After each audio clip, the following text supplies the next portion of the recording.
So he said, well, I can't do anything about it, I'll have to put it up the ladder. I said, thank you very much. 4 days later, my wife got a phone call. My wife, I have to tell you, hates what I'm doing with a vengeance. She thinks that we are all going to be machine gunned in our beds and that my children will be prevented from getting a reasonably good job. So she hates it. So it's quite warm in my house on occasions. But I said to him, fine. But she took a phone call from the police station. They said, tell your husband that it will be a waste of our time dealing with this, so we're not going to. So she said to them, don't talk to me about it, I don't want to know. Talk to my husband, I'll give you his mobile number. Well, they already had all my contact details anyway. But they said, no, we don't want to talk to your husband.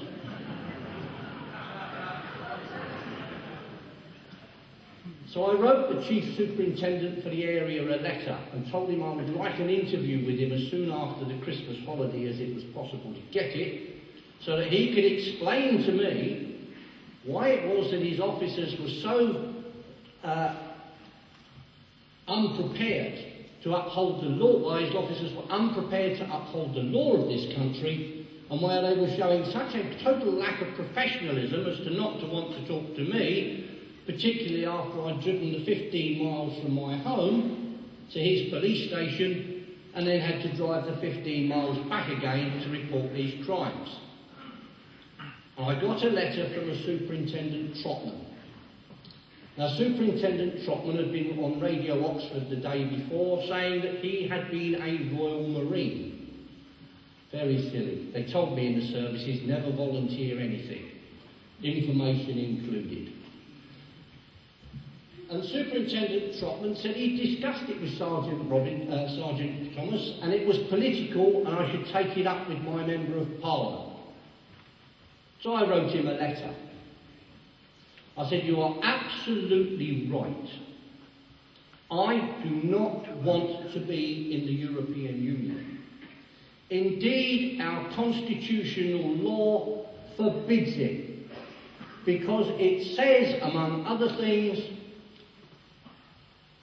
Parliament may do many things, but what they may not do is surrender any of their rights to govern to a foreign power unless we have been defeated in war.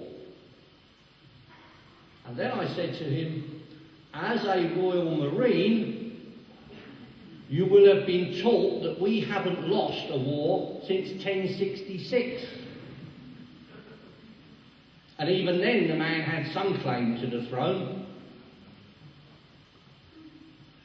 And as a Royal Marine, you will have been taught that the Royal Marines have for the last 300 years been distinguishing themselves around the world, making sure that we do not win wars, that we lose wars, we only win them. Told you he shouldn't have told me he was a Royal Marine. I want to see you, because failure to investigate these serious allegations of crime is a serious neglect of duty under the police discipline codes and the criminal offence of misprision of treason. This is not a threat, it is merely a statement of fact. Now, for the police discipline code offence, he loses his job and his pension, and for the misprision of treason, he spends the rest of his life in prison. Well, a couple of days later, I got a phone call from his assistant, a woman police constable. She said, what exactly do you want?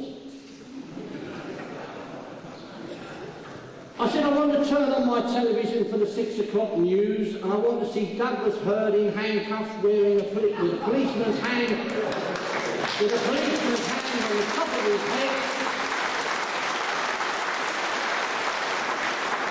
helping him into the back of a police car.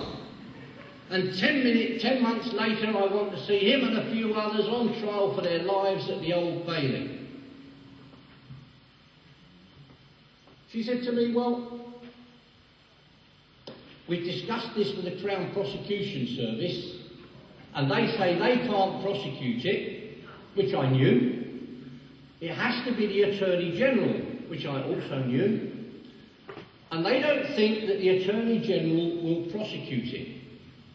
So I said, well, in that case, I trust we can rely upon Thames Valley Police to do what the rating taxpayers of this country are paying them an awful lot of money to do, which is to arrest the Attorney General for perverting the course of justice and misprision of treason.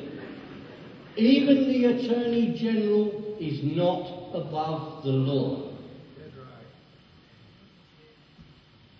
Right, they said, we'll push this through to special branch.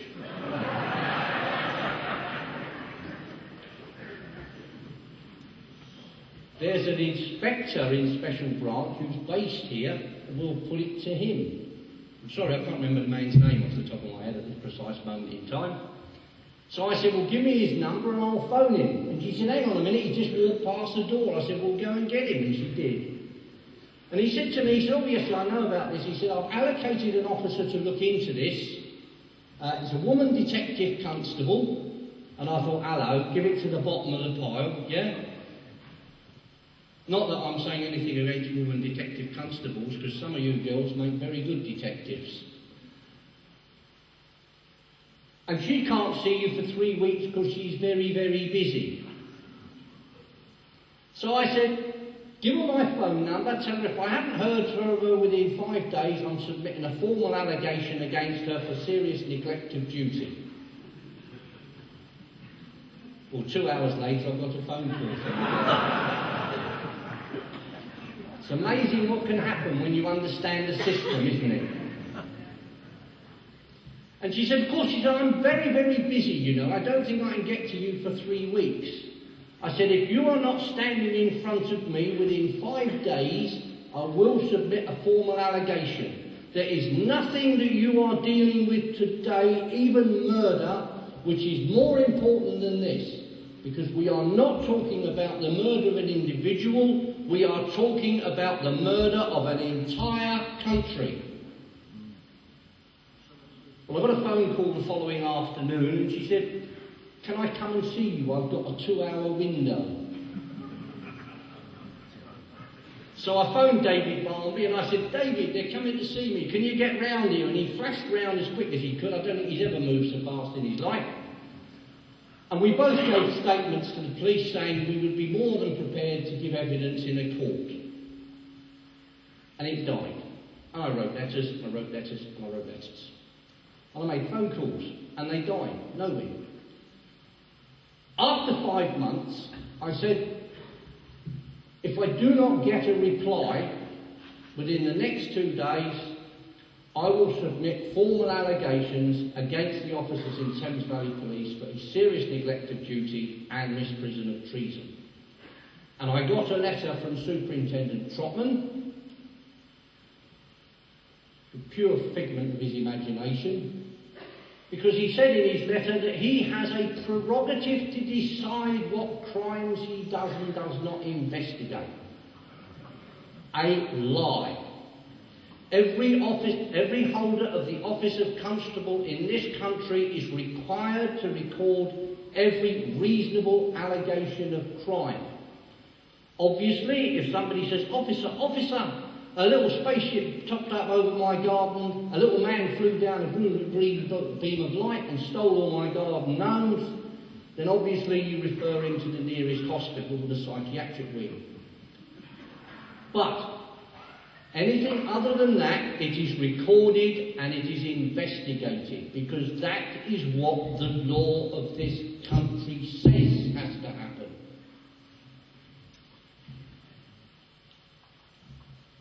He then went on to say that he wasn't prepared to reallocate his resources to investigate it, and that the difficulty of obtaining witnesses was such that because they were all dead, that it wasn't worth investigating it. They're not all dead, half of them are alive well in the House of Lords. Lord Howe, Douglas Hurd, St John Stevens, Margaret Thatcher. They're all in the House of Lords.